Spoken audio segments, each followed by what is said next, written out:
பாதாளத்திலே மடிந்து விட்டாயே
எந்த அவதாரம் எடுத்துக் கொண்டான் என்று சொன்னாய்? ஐயா, வெண்பட்டி அவதாரம் எடுத்துக் கொண்டு விட்டார் ஐயா.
தம்பி, இரண்யாட்சன் போன பிறகு நான் உயிர் வாழ்ந்த பிரயோஜனம் இல்லை.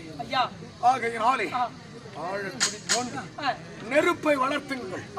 அதிலே விழுந்து நான் எரிந்து சாம்பல்.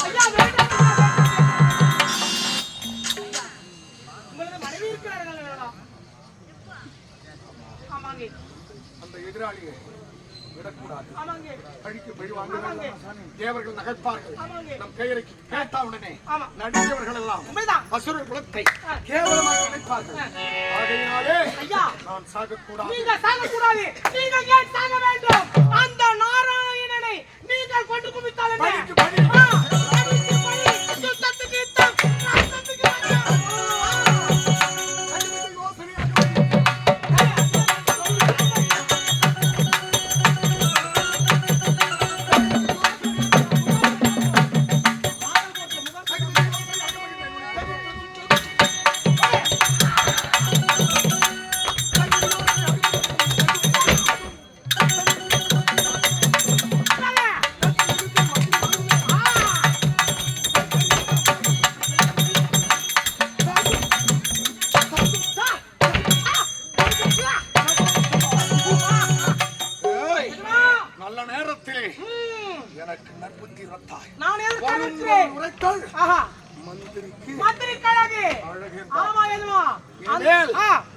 அந்த தேவ பயல்களை விடக்கூடாது.